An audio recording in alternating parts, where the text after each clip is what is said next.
Hey everybody, welcome back to the under 50K, under 50 day, all electric off-grid tiny house construction challenge. Today we're going to be starting with our trailer, the foundation of the house. So you got several different options when going with a tiny house trailer. I highly suggest you do your research. I lived in an RV for 2 years while I was building a house. I know what it's like to live in this kind of space. My wife and I just last week, we had an Airbnb night in a tiny house. There's many different tiny house Airbnbs. I highly suggest you check some out, see what you like, see what you don't like, see what it is like to be living in this amount of space. And that way you can make a really good decision.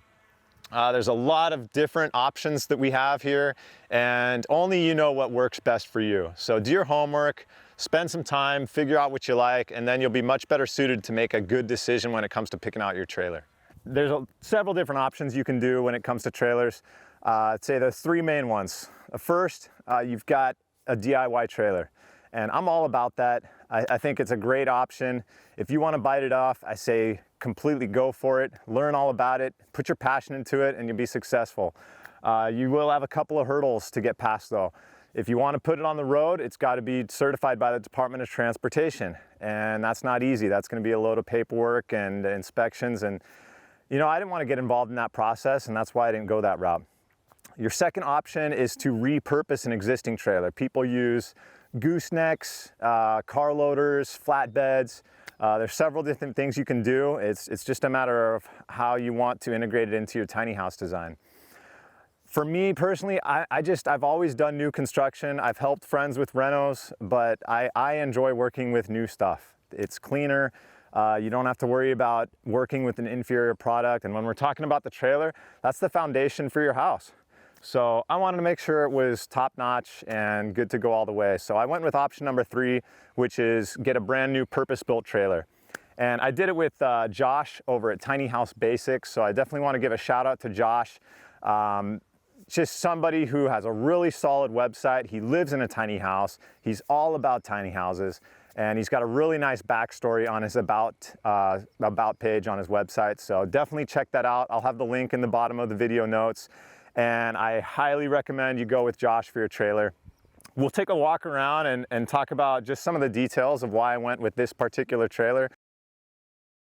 So I went with the 8-foot wide trailer, and you can actually have an 8.5-foot wide trailer if you want to take it on the road without a special permit. However, if you want any roof overhangs, that's part of that 8.5 feet. So if you want a really nice waterproof house, it's smart to have a roof overhang. That way water comes off the roof and it doesn't just go straight to the wall. It has a little hang off, and then the wall, it cuts back in and the wall comes down. So that's why I got 96 inches here. And then the roof overhang will be 3 inches on either side, bringing me to the 8.5 feet, 102 inches. Length, I went with 32 feet long, which is really long for a tiny house trailer. However, I want to be comfortable. This is going to be a full-size modern appliances, just a really comfortable tiny house. So I went with a 32-foot length. Weight is a prime consideration when we're talking about tiny houses. This baby's rated for 21,000 pounds, and our build's probably going to go a little bit around 15,000 pounds, which is very heavy for a tiny house. Again, this is really long, and I'm using some materials that aren't usually used for tiny houses. I'm using drywall, I'm using fiber cement siding. Those are really heavy materials, and there are other options you can use that aren't so heavy. However, for me, this is going to be more of a permanent tiny house. I'm not going to be moving it that much.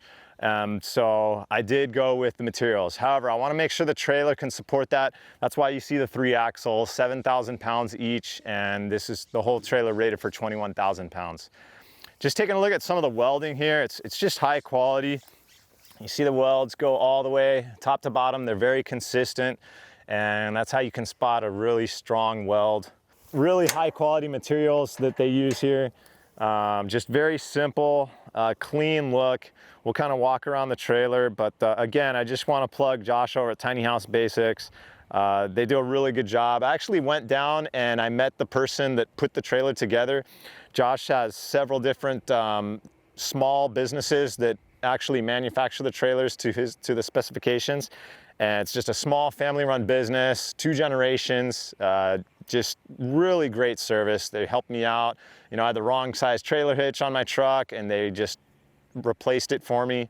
Had a couple guys working on it just free of charge, and just awesome service and great people. So again, highly recommend Tiny House Basics for your trailer. So we got a 32-foot long trailer, 8 feet wide. You multiply those two together, it gives us a total of 384 square feet of usable deck space for our tiny house. And that's what we're gonna be building on. Now, there are some trailers you can buy, and that's actually one of the options that Josh has with Tiny House Basics. You can use a deck over option, and what that means is this frame, this deck right here, they actually raise it up so that it's over the top of the tires, and instead of having fenders, the frame just goes right over, and you're left with this really nice flat surface to build on. Makes it really easy. However, there's a couple reasons I didn't want to go with that, and they have to do with insulation, airflow, and Joe Stiebrecht's perfect wall, and we'll talk about that on our next episode when we get into the subfloor. Basically, it comes down to you want to make sure that condensation and water damage are not going to get into the wood elements. Metal, hey, this stuff is going to last. It's not going to corrode. It's really high quality. But the wood can rot. We get a lot of fog. You can see the top of the trailer right here. We got moisture just from last night. So we want to make sure we're well protected from the water. That's the #1 enemy of a house. And that's why I went with this option, because it dips down right here, and that's going to allow me to separate the metal elements from the wood elements. Because when you have two different elements like that in contact or really close to each other, that's where you can have condensation issues. So one of the options that I went with, that I spent a little extra on, is the elongated tongue right here.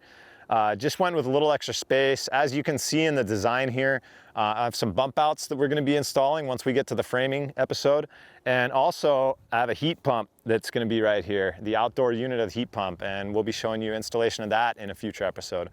And the way heat pumps work is, in order to be efficient, they need air movement all the way around them. And so by bringing out elongating the tongue, that gives me a little more clearance around the heat pump. It's going to work a lot better. So another option I decided not to go with is flush framing. You can actually have metal installed. And so instead of these cross members being down here, they actually run them just like this one. So it'd be just like this, straight all the way across. And then they'd have those, you know, every 16 inches on center or whatever. And, you know, that's a good option for a lot of people. Like to use that as framing and just put their insulation in between them. And I decided not to go with that option because insulation and metal, again, like we talked about with the wood and the metal, it's just not a really good idea to put them right next to each other. And when you have the cold air and you have the warm insulation, it can hit that metal and condense, and then your insulation is getting wet and moldy, and it's not going to function that well. So this is why I went with not doing the flush framing and just having the dropped members here. It'll allow me to keep this as an open air space and allow a nice airflow underneath my insulation to make sure that it's going to stay nice and dry.